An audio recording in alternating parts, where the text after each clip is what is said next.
आज साल का पहला चंद्र ग्रहण लग रहा है और यह ग्रहण फाल्गुन पूर्णिमा तिथि के दिन यानी होलिका दहन के दिन लगने जा रहा है। ज्योतिष शास्त्र में ग्रहण को अशुभ घटना माना जाता है और साल का पहला चंद्र ग्रहण हमारे देश भारत में भी दिखाई देगा, यानी कि इसका प्रभाव हमारे देश में भी होगा और वही चंद्र ग्रहण का सूतक काल भी मान्य होगा। आपको बता दें कि चंद्र ग्रहण का सूतक काल 9 घंटे पहले और सूर्य ग्रहण का सूतक काल 12 घंटे पहले प्रारंभ हो जाता है। आइए जानते हैं इस चंद्र ग्रहण से जुड़ी अन्य महत्वपूर्ण बातों के बारे में। हिंदू पंचांग के अनुसार 3 मार्च मंगलवार के दिन फाल्गुन पूर्णिमा पर यह चंद्र ग्रहण लग रहा है। भारतीय समय अनुसार दोपहर में 3:20 से चंद्र ग्रहण प्रारंभ हो जाएगा और शाम 6:47 पर चंद्र ग्रहण की समाप्ति होगी। कुल मिलाकर चंद्र ग्रहण की जो अवधि है वो लगभग 3 घंटे 27 मिनट की रहने वाली है और इस चंद्र ग्रहण का खग्रास प्रारंभ होगा शाम 4:34 पर। ग्रहण का मध्यकाल रहेगा शाम 5:33 पर और इस तरह से चंद्र ग्रहण शाम 6:47 पर समाप्त होगा। तो चंद्र ग्रहण का जो खग्रास है वो कुल 59 मिनट का रहने वाला है।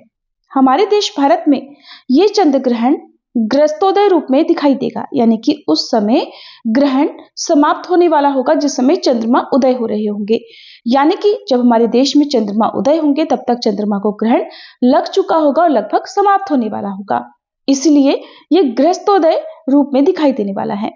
आपको बता दें कि हमारे देश भारत में इस चंद्र ग्रहण का प्रारंभ और मध्य यानी खग्रास नहीं देखा जा सकेगा, यानी कि जिस समय ये ग्रहण प्रारंभ होगा उस समय हमारे देश में दिन का समय होगा, चंद्रोदय नहीं हुआ होगा, लेकिन दुनिया के अन्य हिस्सों में इस समय चंद्रोदय हो चुका होगा, इसलिए वहां पर इसी समय से ग्रहण दिखना प्रारंभ भी हो जाएगा। भारत में जिस समय चंद्रोदय होगा उसी समय चंद्र ग्रहण समाप्त हो रहा होगा, तो ऐसे में जो ग्रहण की कुल अवधि है वो लगभग 25 मिनट की रहेगी। वैसे तो इस दिन चंद्रोदय शाम 6:30 पर होगा, लेकिन चंद्रोदय का समय जो है वो हमारे देश के अन्य शहरों में, अन्य क्षेत्रों में कुछ कुछ मिनटों के अंतर से होता है। कुछ जगह पर चंद्रोदय बताए गए समय से कुछ मिनट पहले तो कुछ जगह पर बताए गए समय से कुछ मिनट बाद में होता है और दिल्ली में चंद्रोदय होगा शाम 6:22 पर, जिसके बाद ही ग्रहण भारत के अन्य शहरों में दिखाई देगा। इसीलिए इस ग्रहण की कुल अवधि लगभग 25 मिनट की रहेगी। और आपको बता दें कि जो ग्रहण दिखने की अवधि है वो भी हमारे देश में अलग अलग क्षेत्रों में अलग अलग हो सकती है। ऐसे में चंद्रोदय के आधार पर ही इस ग्रहण की कुल अवधि को आप जांच सकते हैं। तो कुछ जगह पर 25 मिनट तो कुछ जगह पर 15 या 17 मिनट भी इस ग्रहण की कुल अवधि रहने वाली है। आप अपने क्षेत्र के अनुसार चंद्रोदय का समय अवश्य पता कर लें।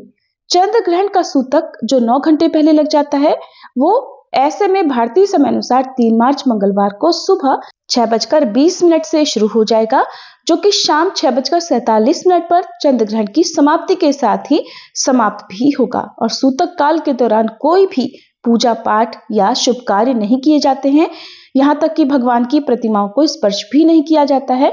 और सूतक काल या ग्रहण की कुल अवधि में आप केवल मानसिक तौर पर पूजा पाठ कर सकते हैं। इस समय पर दान आप दे सकते हैं और गर्भवती महिलाओं को या जो बीमार लोग हैं उन्हें इस ग्रहण में खास सावधानी बरतने की भी सलाह दी जाती है। ग्रहण के नकारात्मक असर से बचने के लिए सामान्य व्यक्ति या गर्भवती महिलाएं क्या क्या कर सकते हैं ये भी आपको बताएंगे। उससे पहले जानिए कि हमारे देश के किन किन हिस्सों में ये ग्रहण दिखाई देने वाला है। तो भारत के केवल पूर्वी राज्यों जैसे बंगाल के उत्तर पूर्वी क्षेत्रों, नागालैंड, मिजोरम, असम, मणिपुर और अरुणाचल प्रदेश आदि क्षेत्रों में इस ग्रहण को देखा जा सकता है। इस ग्रहण की खग्रास समाप्ति और ग्रहण समाप्ति इन हिस्सों में देखी जा सकती है और जबकि बाकी शेष भारत में जब चंद्रोदय होगा तब तक खग्रास समाप्त हो चुका होगा और केवल ग्रहण समाप्ति ही दिखाई देगी। अब जिन जिन क्षेत्रों में हमारे देश में ये ग्रहण नहीं दिखाई देने वाला है, क्या वहां पर भी सूतक संबंधी नियमों का पालन या ग्रहण संबंधी नियमों का पालन करना चाहिए? तो देखिए, अगर देश के किसी भी हिस्से में ग्रहण दिखाई देता है तो उसका सूतक काल पूरे देश में मानना चाहिए। बाकी आपके ऊपर निर्भर करता है कि आप ग्रहण या सूतक संबंधी नियमों का पालन करना चाहते हैं या नहीं करना चाहते हैं। ग्रहण के दौरान किया गया दान अन्य सभी दानों से कई गुना अधिक पुण्य प्रदान करने वाला होता है। तो इस समय में यानी कि सूतक काल से लेकर ग्रहण की समाप्ति तक आप सफेद चीजों का वस्त्र का, अन्न या फिर कुछ ऐसी वस्तुएं जो पूजा पाठ के काम में आने वाली हैं, किसी योग्य निर्धन व्यक्ति को आप दान में दे सकते हैं। या कच्चा अनाज, जिसे हम सीधा भी कहते हैं, यानी कि भोजन बनाने की सामग्री, केवल सात्विक चीजों का दान आप ग्रहण के दौरान या फिर ग्रहण की समाप्ति के बाद कर सकते हैं। ऐसा करने से ग्रहण के दुष्प्रभावों से काफी हद तक बचा जा सकता है। सूतक काल से लेकर ग्रहण की समाप्ति तक काफी लंबा समय हो जाता है, तो इतने लंबे समय तक किसी भी गर्भवती महिला को भूखा प्यासा नहीं रहना चाहिए। केवल जिस समय ग्रहण प्रारंभ होने वाला हो उससे 1-2 घंटे पहले से लेकर ग्रहण की समाप्ति तक चाहे तो आप कुछ कठिन नियमों का पालन कर सकती हैं, लेकिन पहले आप अपनी डॉक्टर की सलाह अवश्य ले लें। ऐसे में आप इस ग्रहण से बिल्कुल भी परेशान ना हों, कोई भी तनाव ना लें, अपने आप को शांत रखते हुए किसी भी पवित्र पुस्तक का पाठ कर सकते हैं या कोई भी धार्मिक कथा सुन सकते हैं, किसी मंत्र का जाप कर सकते हैं। सामान्य व्यक्ति इस दौरान चंद्र देवता के मंत्र का जाप या भगवत गीता का पाठ या श्रवण कर सकते हैं।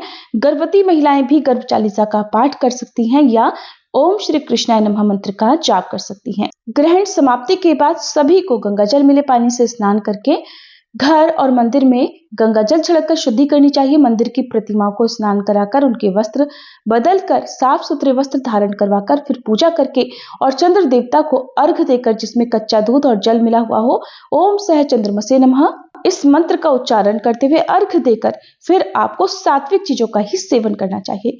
सूतक काल लगने से पहले या ग्रहण की समाप्ति के बाद तामसिक चीजों का सेवन नहीं करना चाहिए।